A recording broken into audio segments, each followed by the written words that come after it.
Hey all, welcome to APUSH tonight, and we're going to be talking all about the writing portion of the APUSH exam, specifically focusing on questions that you might find for period 4. Before we get started, I know there's a bunch of you out there. If you wouldn't mind just introducing yourself, maybe saying what state you're from, and just like a yes or no if you're in period 4 right now in your classes as far as APUSH is concerned. I know my students, I'm from New Jersey, Nicole Johnston, and my students are currently in period 4. We're talking all about Andrew Jackson right now. And these are Frankie and Johnny, who are, of course, making an appearance. Anyone want to introduce Michigan? Yes, period 4. Hey, it's nice to have some of you back again. Michigan. Okay, going into period 4. Awesome. So we will be, those of you who are in period 4, this will probably be a good review for you. Those of you who are not in period 4, stick with us because we'll be talking about some of the common elements of how to answer these questions. But just know maybe some of the content might be a little bit more difficult tonight as we go over it. So these are all our social media links, as always, Twitter, Instagram, YouTube. Always feel free to check us out on there and give us a shout out there as to how much you love APUSH. These are what's coming up. So Monday night, I am back with Southern Society and Life Under Slavery in the mid-19th century, and that's going to be at 6 p.m. Central Time. Right after that, there will be a stream on the Second Great Awakening at 7 p.m. Central Time. There'll be a great review of period 4 on Tuesday night at 6 p.m. Central Time.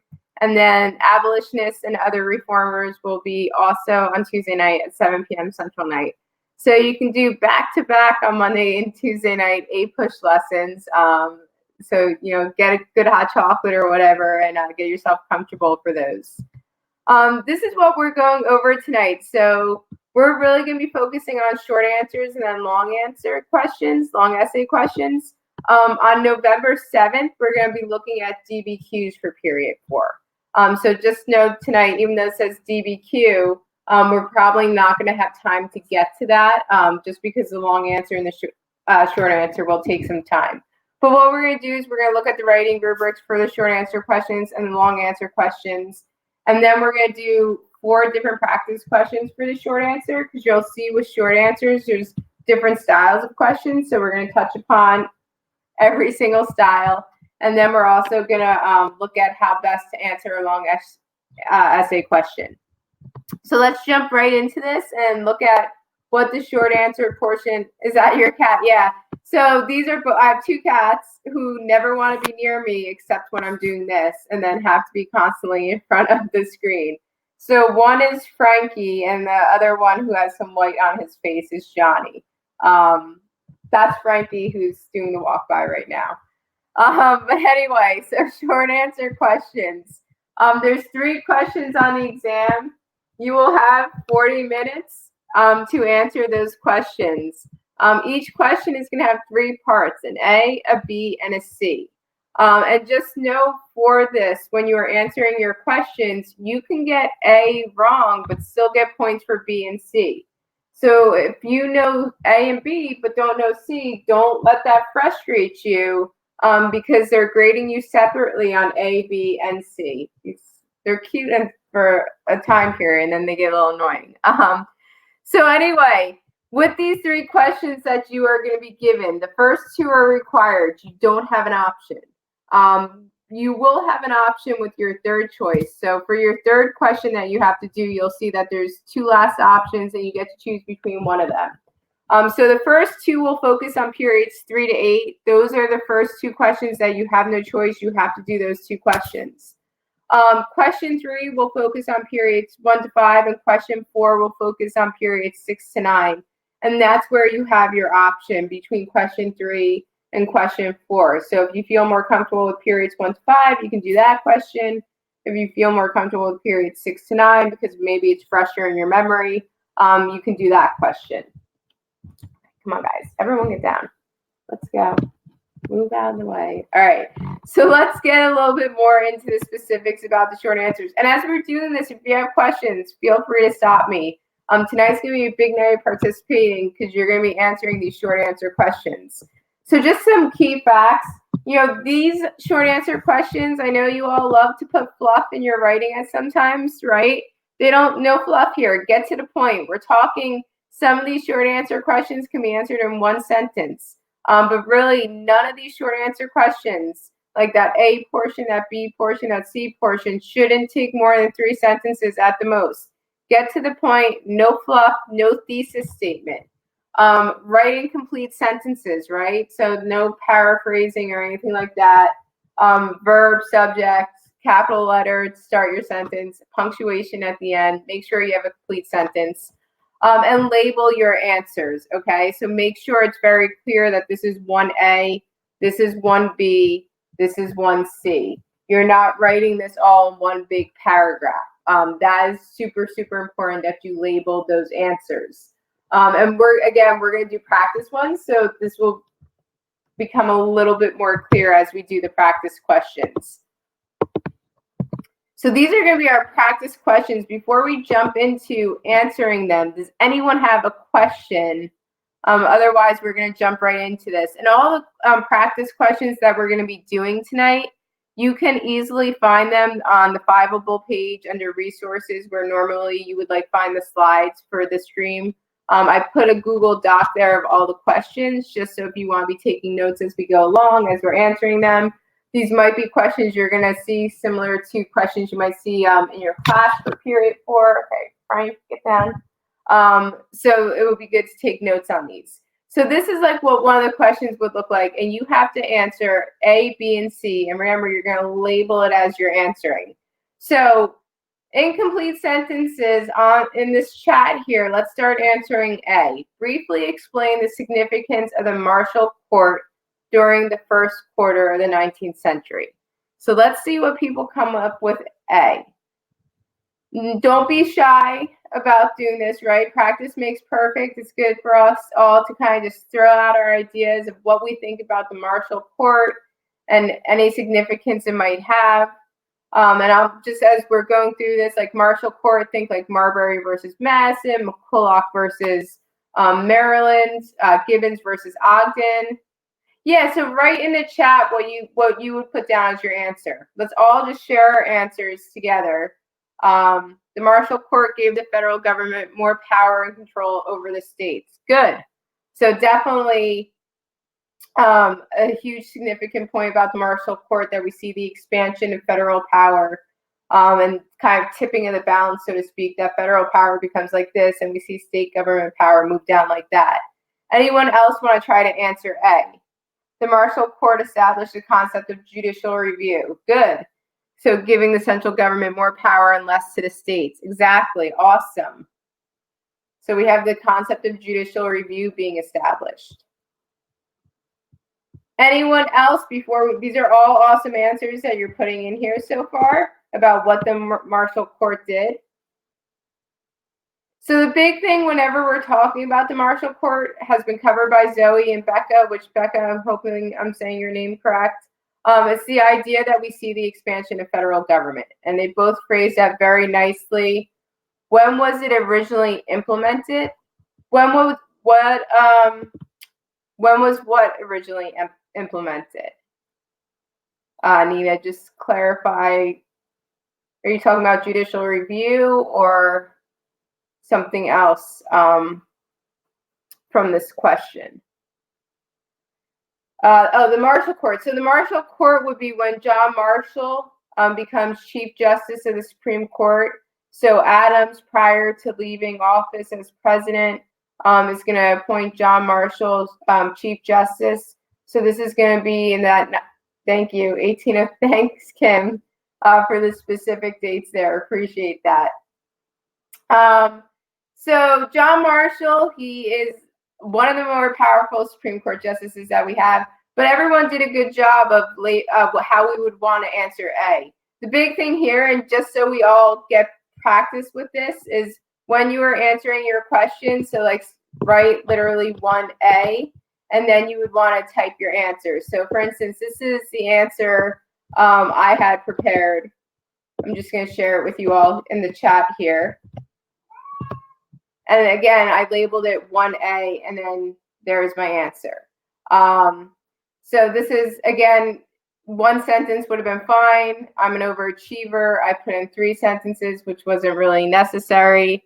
But again, that would have been my answer with that label. So as we move, is one sentence enough? Taught.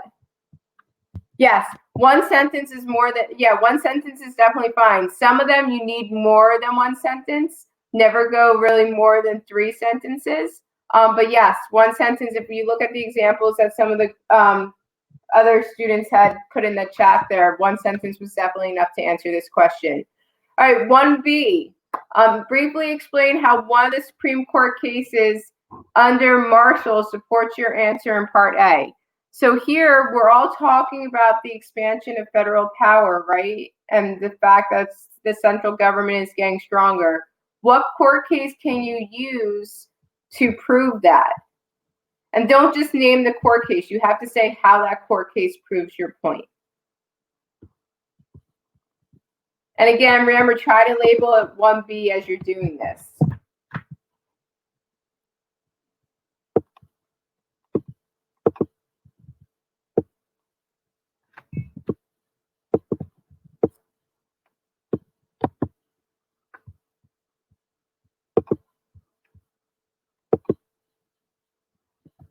So what court case can we use to show that the federal government's power expanded? And again, just write your answers in that chat area.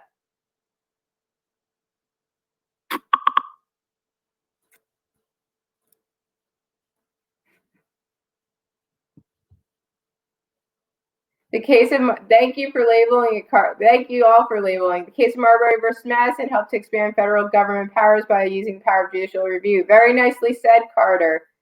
Marbury versus Madison, excellent, Kim. Yeah, those are all great answers. I'm going to throw in an answer just using McCulloch versus Maryland, just to get that in there, because that's another great case where we see expansion of federal power. So I'll just, so McCulloch versus Maryland, the state of Maryland challenged the Bank of the U.S. on whether Maryland could tax federal government agency. The court ruled that a state did not have the power to tax federal government. So again, there we see the expansion of federal power. And remember the famous quote from that John Marshall says, "This is power to tax, is a power to destroy." All right, so 1C, briefly explain how one of the cases you chose in Part B continues to have an influence in the judicial system. So both of you in your examples chose Marbury versus Madison. So now say, how does Marbury versus Madison today still influence our judicial system? What's up, Frankie?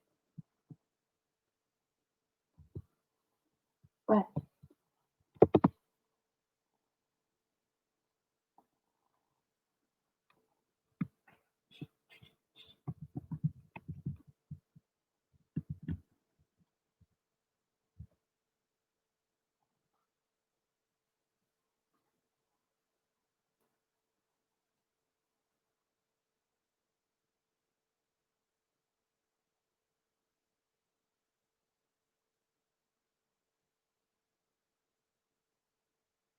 The Marbury versus Madison influenced modern cases to be used in the future. Okay.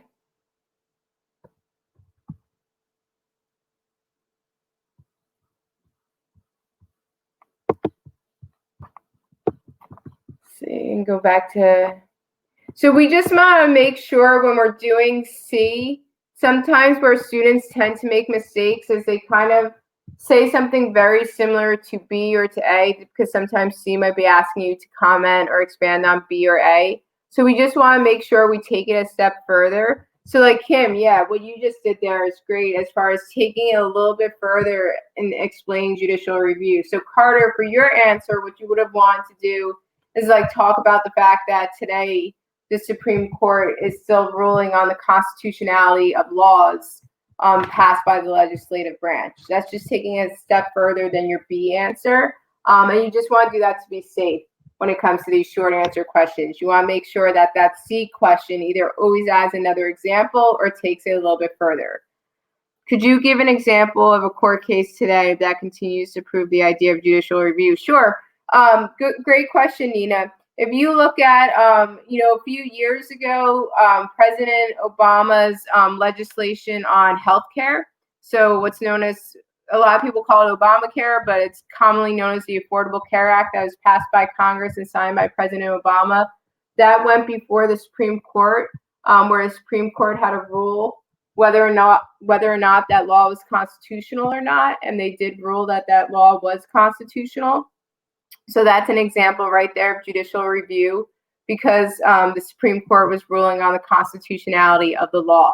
What's important to understand too is judicial review, and we're talking about it here in the context of congressional laws, but judicial review too also takes into account the fact that the Supreme Court has the power to rule on the constitutionality of executive actions. And going back to your question, Nina, an example of that would be if you look at President Trump's passing of immigration laws, and specifically the travel bans he put into place when he first became president. We saw with that that the Supreme Court would rule on the constitutionality of whether or not those travel bans were constitutional or not. So we see judicial review from the Supreme Court still all the time. Marbury versus Madison gave the power of judicial review, which is still in use today. The court is now able to review any act of Congress as constitutional or not. Excellent, Becca. Very valid what you wrote there as well.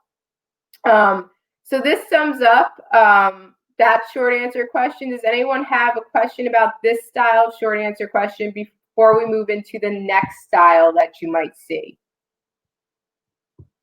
Because we are going to cover all four, hopefully, styles tonight. That's the game plan. So I'm just going to flip the script here. Feel free to continue to ask questions if you have them. So these types of questions that you're going to see are where you're going to be given two passages to read. And the question A is going to always ask you to summarize the viewpoints of the first passage. Question B is always going to ask you to summarize the viewpoints of the second passage. And then question C will usually ask you something along the lines of, give another example or something from history that can either connect to A or can connect to B. So take a second, read this. This is Thomas Jefferson writing to John Adams in October of 1813. I'm going to skip ahead for 2 seconds just so we can see what A is, and then we'll come back to this. So briefly explain the main point of what Thomas Jefferson is saying to John Adams. So that's what you want to do right now in that chat box. Just write what you believe to be the main point of what Thomas Jefferson is saying.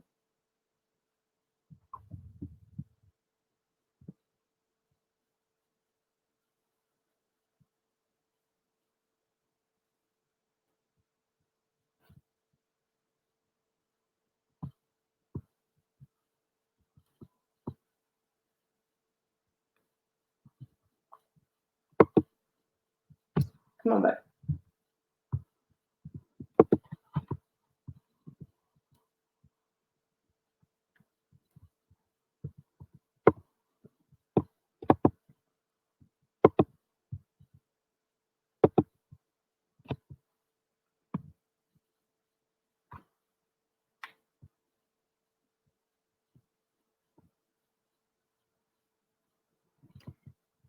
Anyone? I know sometimes when you're reading this old English of how our founding fathers spoke, it's quite different and much more refined than how we tend to speak. I have no clue. Thank you for your honesty, Carter. I love it. That's what I was trying to get at if people understood this. Thomas Jefferson asserts that social classes naturally occur based on the skills or morals of men. All right, very cool, Kim.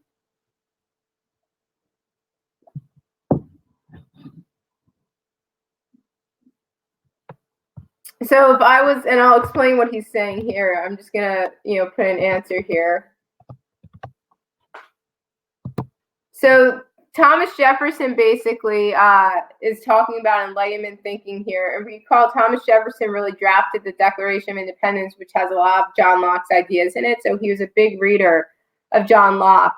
And he's basically talking here about John Locke's natural rights of man, that a man's right to govern and rule himself is natural.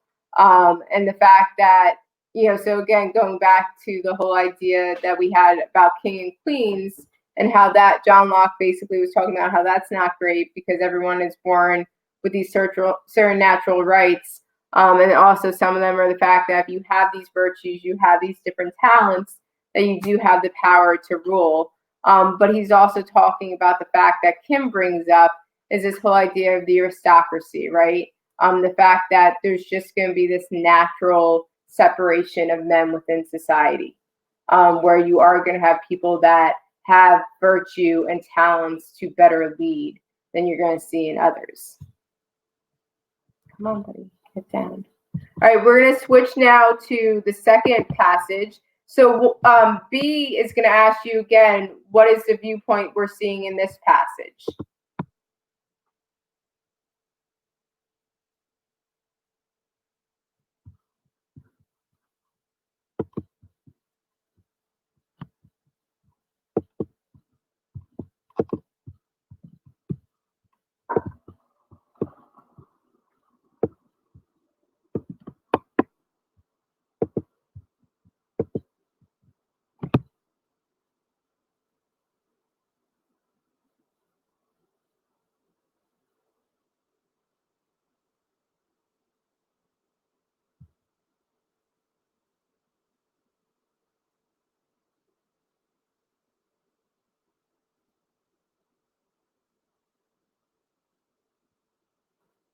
And just keep in mind the date he's writing this is June of 1826. He's writing it very close to the 4th of July holiday, just to keep that in mind. So when he's talking about, where does he say it? Let the annual return of this day forever refresh. He's talking about 4th of July. Are clearly defined and undeniable. All right, very cool. Yeah, because he's saying that men are born with saddles on their backs, right?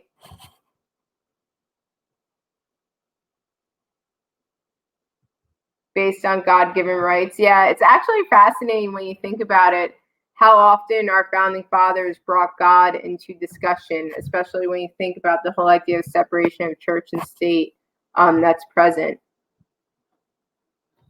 So I'm just going to type in here. So here we have another answer. So Thomas Jefferson is stating that the creation of the United States through her revolution is a beacon of hope for others. And the celebration of July 4th should be a remembrance day of what the United States fought for and achieved. So again, just where he's talking about let the annual return of this day forever, refresh our memories of the rights that were fought for within our country. Okay, Johnny, thank you for that. So C is going to ask you, if it will switch here, provide one piece of evidence from the period 1800 to 1830 and explains how it supports the interpretation either document. Now for this one, you need to make sure you stick with that time frame between 1800 and 1830, and you have to pick a specific piece of evidence. So an event, a person, something from that specific time period. But you have to make sure you state which document you're connecting it to. So in your answer, you have to come out and say you're connecting it to when Thomas Jefferson is talking to John Adams or when Thomas Jefferson is talking to Waitman. And that's an area sometimes in these passages where students make a mistake. They expect the teacher or the reader to just naturally make the connection. And obviously we can do that, but we still need you to come out and say it. So, and these questions can be a little bit more tricky just because of the fact, come on, let's get down. Just because of the fact that you have to stick within that specific time frame, and sometimes that can trip students up. My answer response that I'll give in a second will come from when Jefferson was talking about the aristocracy in the first one. first document, that is.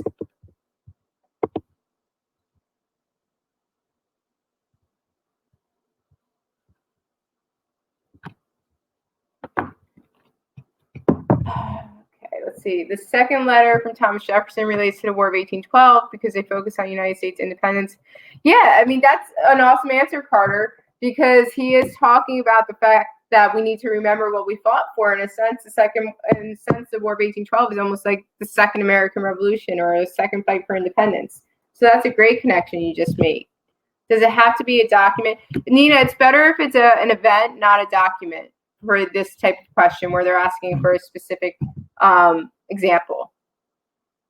It shows how the rights of man must be defended, including oppressment. Yeah, and I like, Becca, how you can connect the War of 1812 to that first document as well, because again, it is talking about the natural rights there of men, and oppressment being a big reason, one of the major reasons we end up in the War of 1812. So if I was to put my answer here, my students know I have a love-hate relationship with Andrew Jackson. So I talk about him all the time. More of a hate relationship, I would say, than a love. But by the end of the 1820s, more and more white males were being enfranchised as property qualifications were being lessened. Many of these would vote for Jackson in 1828, which gave Jackson the connotation of the common man's president. So Jackson was the natural aristocracy that Jefferson was speaking of, is how I would answer that question. Jackson and Henry Clay. I always love to get an answer. Can you explain that first sentence and went straight over my head? Yeah, no problem.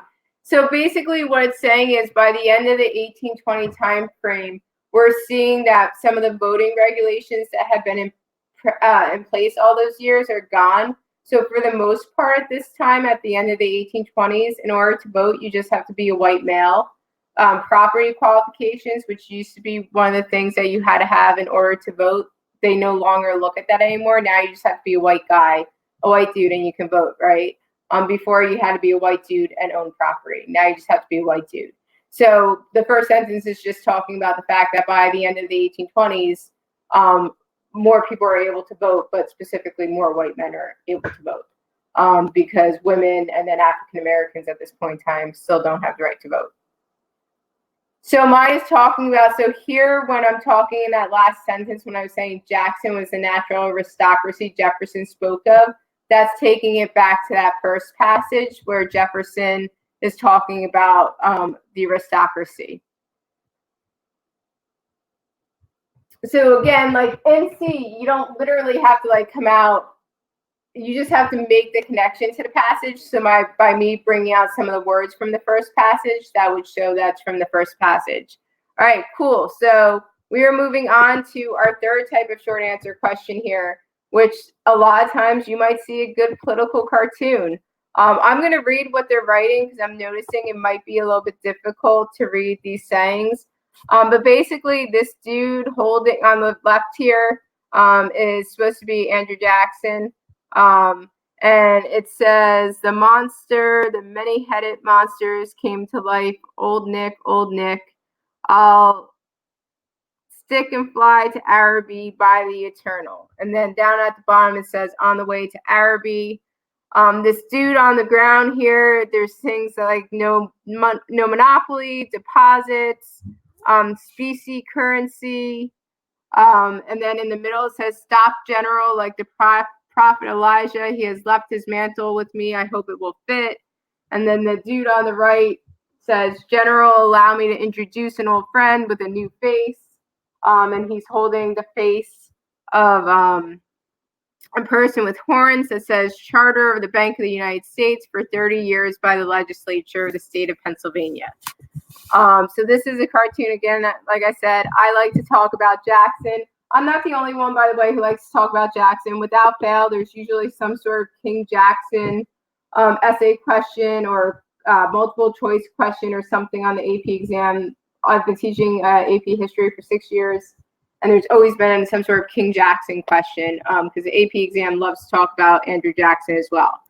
So that's the cartoon. It's commenting about Andrew Jackson, and this is about the Bank of the United States. So if you're in period 4, think about Andrew Jackson and what he's got going on with the Bank of the United States.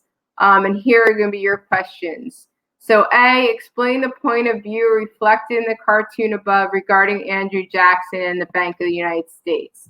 So explain the point of view. So look at this cartoon and think to yourself, who is writing this? Is this someone who would be like a supporter of Jackson? Is this someone who would be against Jackson? And then why do you think that point of view is what you're saying? So if you're saying it's a supporter of Jackson, why? If you're saying this cartoon is anti-Jackson, why? I'll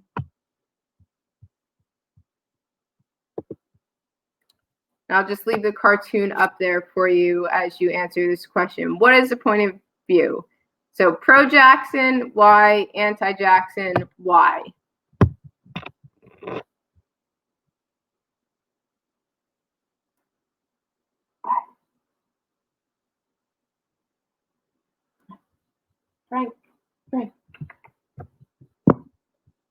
Frankie, come on, buddy. You gotta sit down, dude. You gotta sit down. I know sometimes these cartoons can be a little bit more difficult to answer. So if we're not sure, like, the reason why, how about we just shout out or write whether or not we think it's pro-Jackson or anti-Jackson. You can't really, yeah, Zoe, I know it's hard to say. So anti-Jackson, maybe, yeah. So here, this is Andrew Jackson here who's saying the many-headed monsters come to life, right? And he's basically kicking to the ground here this thing that's this guy who's holding something saying no monopoly deposits. This guy saying stop general, so he's trying to stop Andrew Jackson.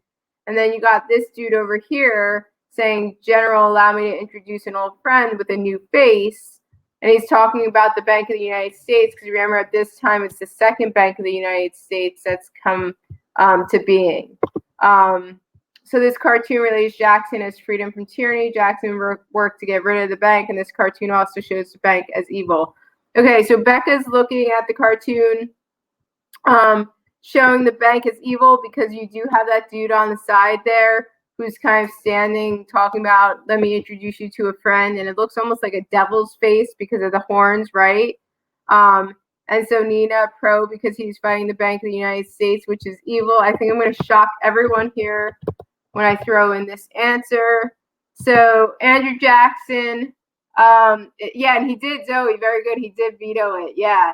So Andrew Jackson is seen trying to hold back the monster known as the Bank of the United States. He's being chased by the economic problems which are occurring during his presidency due to the destruction of the bank. This cartoon's anti-Jackson. So this one, and this is my bad because I feel like if you had better been able to read the words, you might have understood why this is anti-Jackson more.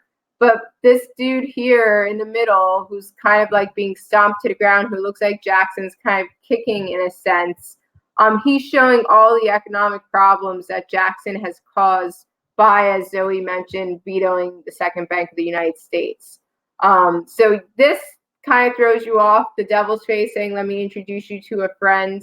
But it's here, this middle portion, where it's really drawing on those problems, and that's kind of where we need to focus for 1A. So 1B here, briefly explain how one element of the cartoon expresses the point of view you identified in A. Now, go with this. Those of you who are talking about, those of you who talked about the fact that you saw this as being, I'm trying to look at the answers here. So talking about how Jackson as freedom from tyranny and how Jackson worked to get rid of the bank. Stay with that thought as you're going into B. Don't switch just because of what I said. Because the whole thing here is if you can prove what you're saying, then you're right.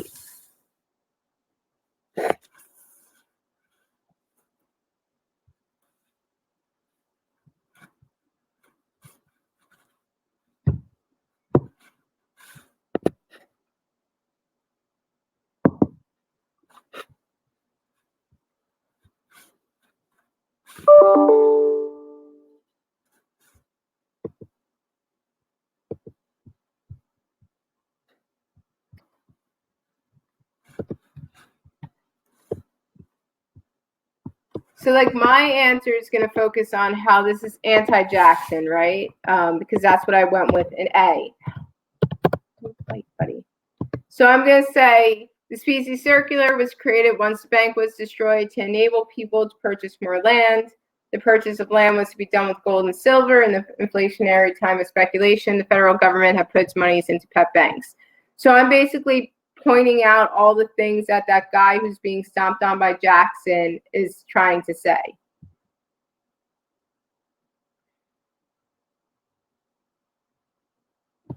And then C, I know, so Jackson is shown protecting the U.S. from what he saw as the evil Bank of the United States. So yeah, Becca, good. So again, you're sticking with what you had said originally and just explaining it more. And so he's shown as protecting the U.S. because he vetoed the Bank of the United States. And so that's one way in which he's trying to, because he saw the bank as being evil. So yes, Becca, that's totally acceptable answer to go with. Buddy, come on, dude.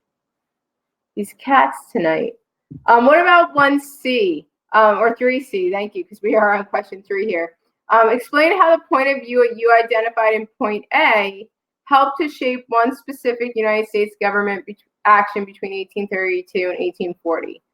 So I don't know if you're that far into period 4 yet, or if this is going to be pushing it a little bit. But if you are that into period 4, think about Martin Van Buren's presidency, or things that might happen to our economy right after Andrew Jackson leaves. Which, by the way, if you're a fan of Marvel Comics, Martin Van Buren somewhat looks like Wolverine, right?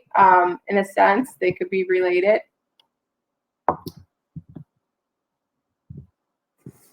Yes. Oh. Get down. Thank you.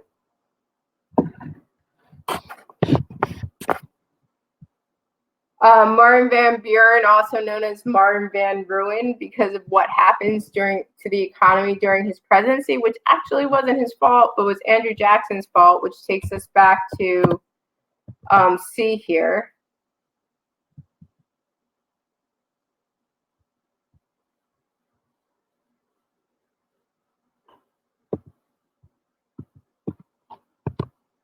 So my answer would talk about the Panic of 1837, plunged the country into a depression. Van Buren was blamed for the panic, even though the economic problems were caused by Jackson, which caused Van Buren to lose the presidential election of 1840 and allow the Whigs to select their candidate. So we can see here how greatly United States government was impacted by what Andrew Jackson did as far as vetoing the Bank of the United States. So this question was a little bit more difficult. I do understand that. Cartoons sometimes can be a little bit wonky. But just know with cartoons, as long as you can have facts and examples to back up what you are saying, you are okay, because cartoons can be interpreted in multiple ways. It's kind of the beauty of political cartoons in a sense. And then this will be the last style of question you might see. Is the tariff of 1833 too specific? I would argue it, but not right now. So it wouldn't be too specific to name a specific tariff. No, that's definitely not too specific at all to do that. The tariff of 1833 as, I think you'd be better off arguing the tariff of 1832 more so than the one of 1833, even though they're pretty much the same thing in a sense. It just changes the rates. But yeah, no, you could totally go that direction. Definitely not too specific. All right, so briefly explain one of the parts of Henry Clay's proposed American system, a comprehensive plan to bring about economic improvement. Provide at least one piece of evidence to support your explanation. So either explain his protective tariffs, his national bank, or his internal improvements.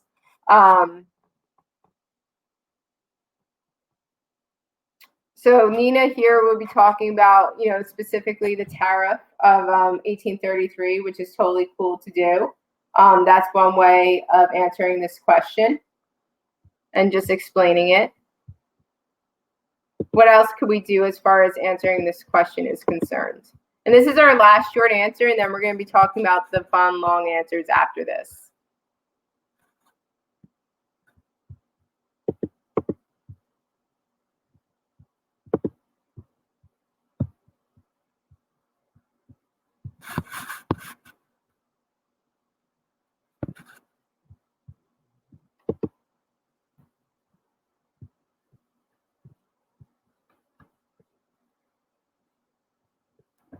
So here you could specifically, if you wanted to take the first bullet point, you could talk about one of the protective tariffs that took place that came out of the American system, as Nina mentioned. You could also talk about, Henry Clay. He spoke about, he's the reason why the Second Bank of the United States ends up coming to be, right? Because that was his whole thing, that we need to reestablish the Bank of the United States. So you could talk about the reestablishing of the Second Bank of the United States.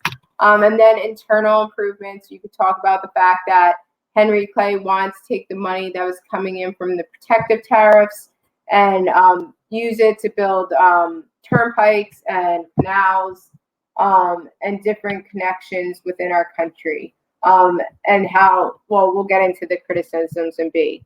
So that would be A, just talking and explaining each part. So B would be briefly explain a criticism of one of the parts of Clay's plan cited. So criticism would be think about why the South might be angry, right, about protective tariffs. Why is it, what was the argument against internal improvements? What did people say about internal improvements and whether or not yeah, very good, Nina, exactly. So for B, for the criticisms, you could talk about the fact that that people said that internal improvements should be paid by the states and not by the federal government. So that's a great one to throw in there. For protective tariffs, you could talk about the fact that the South was against protective tariffs. They felt as though protective tariffs were only benefiting the North. Because remember, the whole idea of protective tariffs is really to improve industry in our country and to get people to buy more American-made goods.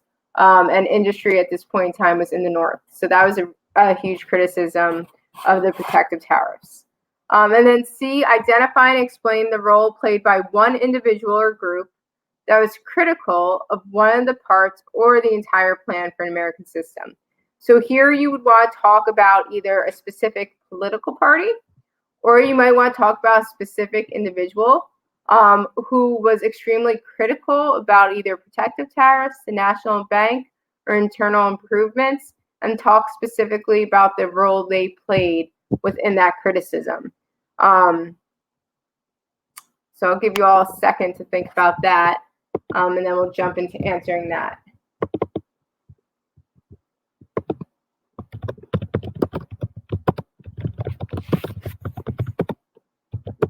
Stop biting me, Johnny.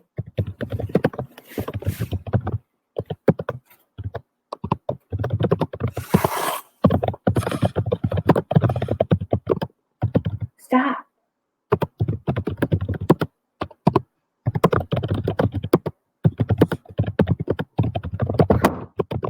Okay, come on, sit down, please.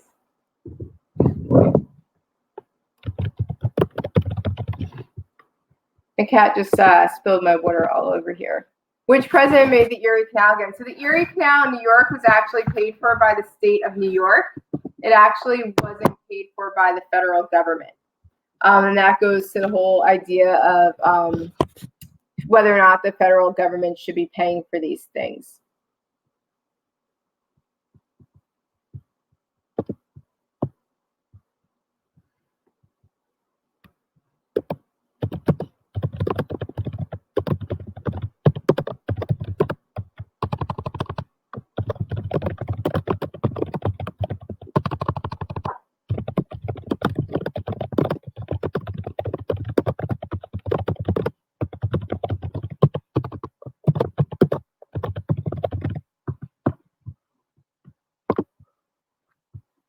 So for this answer, we could talk about Andrew Jackson, right?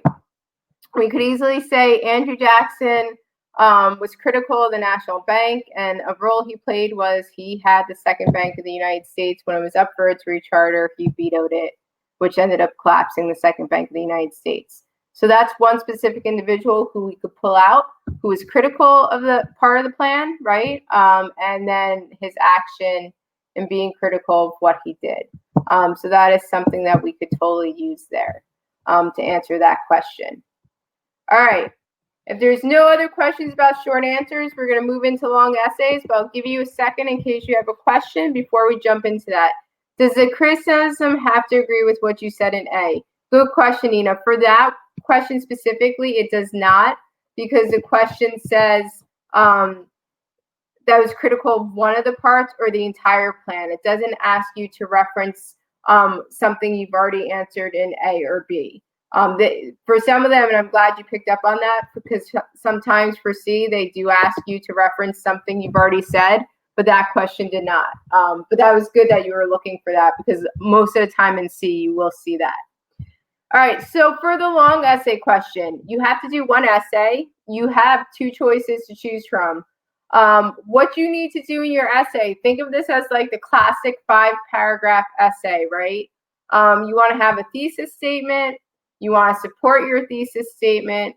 You're going to be asked to show some historical thinking skills, whether it's, and we're going to go into different types of historical thinking skills you might be asked to do.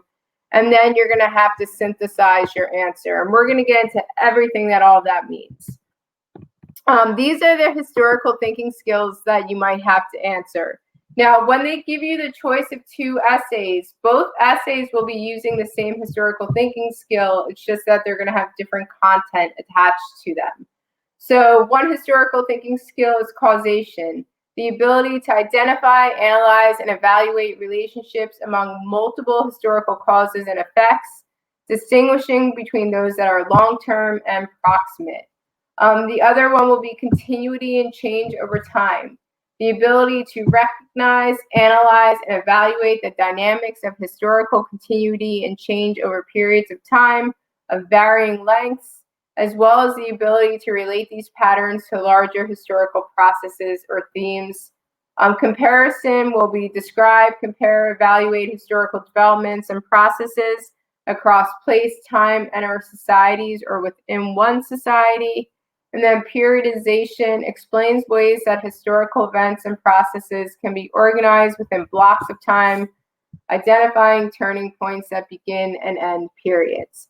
So one of the essays will ask you to use one of these historical thinking skills, and this is how you want your essay to look. I break it down for you very specifically. In your first paragraph, you get a point on that rubric for having context, the fact that you're setting the scene. So if you've seen Star Wars before, which I actually haven't, but if you've seen Star Wars before, you know the movie begins kind of with a scroll catching you up and telling you what's been going on prior to us entering here. Think of it too, like if you watch TV shows when they kind of give you a recap of what happened on the previous episode. That's what context is. First thing you want to do in a long essay when you're starting to write it is to lay out the scene. What has been going on that got us to this point that this question is asking about? You get 1 point just for doing that. So already in your first paragraph, you can get a point on your rubric. The second point you can also get in your rubric by ending your first paragraph. You've just set the scene with your context. Now put your thesis statement there. And in one paragraph, you now have 2 points for your rubric. So you're on the way right now. Your second, your third, and your fourth paragraph are going to have a similar setup.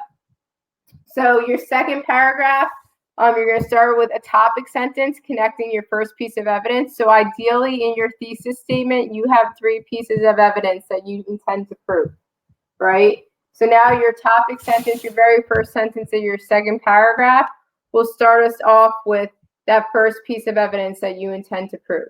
And you're going to talk about that first piece of evidence, and you're going to use that historical thinking skill that's being asked in that question.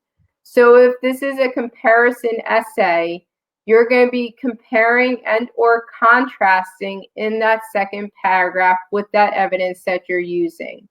If this is a causation essay, you're going to be talking about cause and effect within that paragraph. And then you'll go into your third paragraph where, again, now this is your second point of proof that you're proving. You're going to start off with a topic sentence to introduce this second piece of evidence to prove your point. And once again, you have to use that historical thinking skill that's being asked. So in all of your body paragraphs, you have to make sure you are using that historical thinking skill. Same thing with the fourth paragraph. You'll introduce your third piece of evidence, and you'll again use that historical thinking skill. And then your fifth paragraph, this is where you want to get in what's known as synthesis. So this is where you want to try to connect whatever the overall theme of the essay might be. You want to, at this point in time, connect it to another time period in history where we might see that same theme. And then you're going to conclude by restating your thesis, summarizing the 3 points of proof that you had, and then you will end your long essay and give yourself a high five for completing it. But this, I mean, if you follow this setup for your long essay, you won't be steered wrong. It's a great way to make sure you're getting all the points. It keeps you organized, and it keeps your mindset organized as to what you're doing. So if we look at this question here, determine to what extent Jefferson, after entering the White House, maintained or altered his earlier philosophy of government. So for this question right here, we want to think about what are 3 points of proof.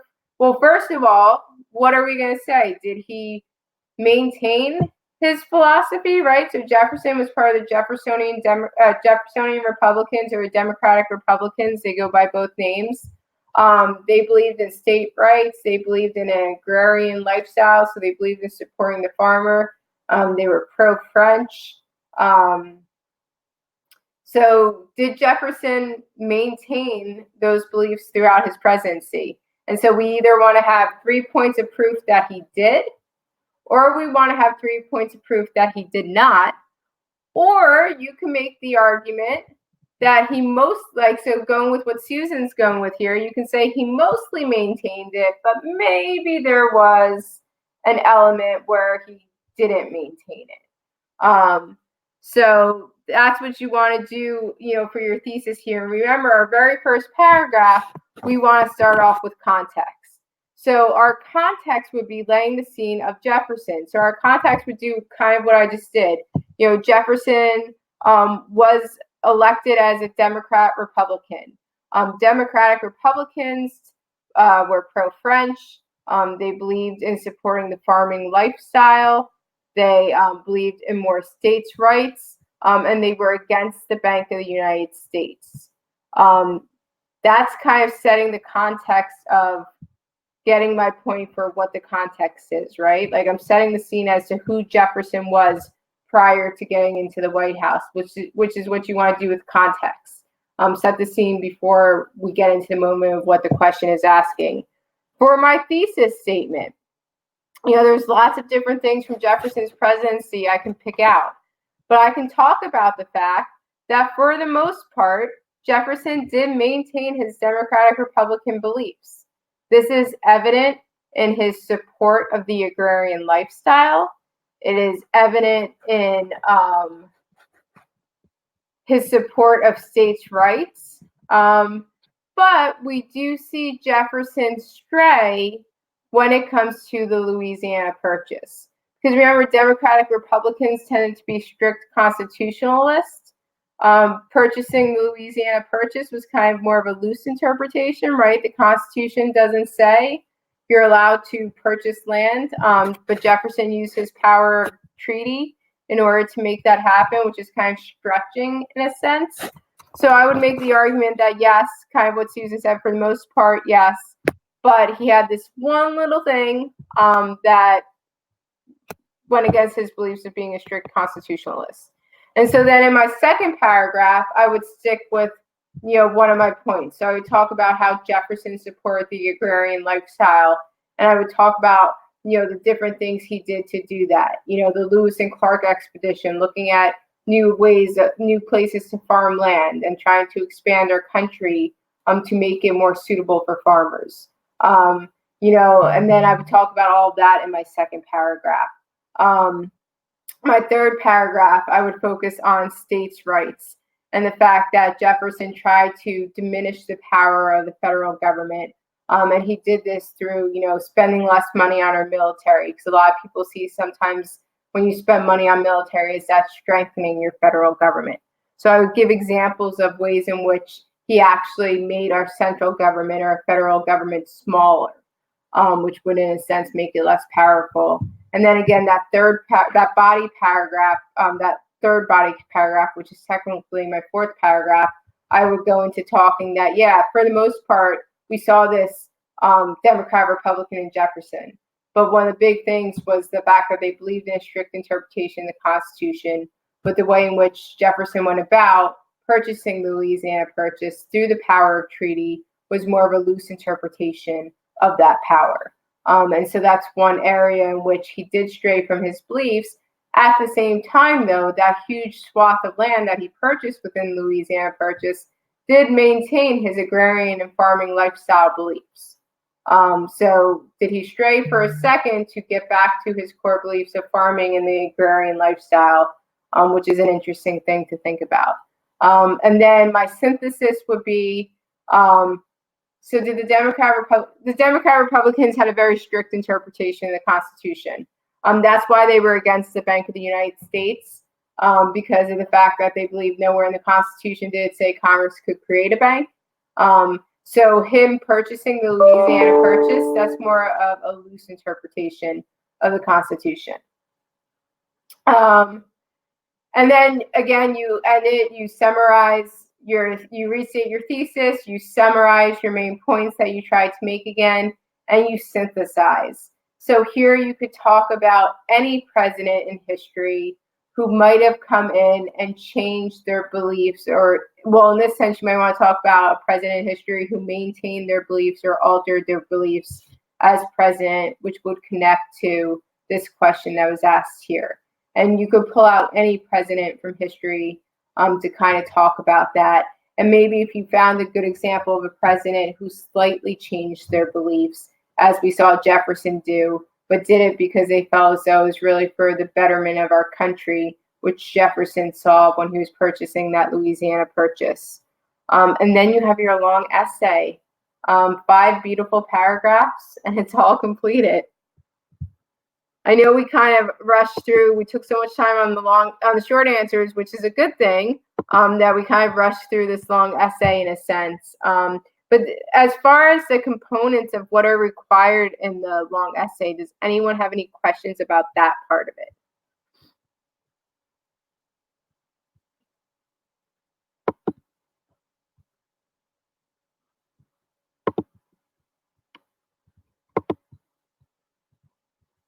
All right, cool. I'm going to go through the normal rigmarole here, but feel free as I'm going through this to pop questions in.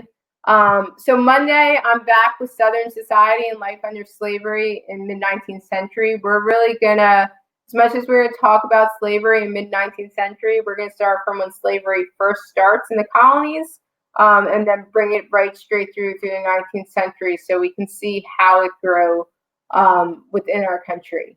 Also on Monday night, right after that, there'll be another one on the Second Great Awakening.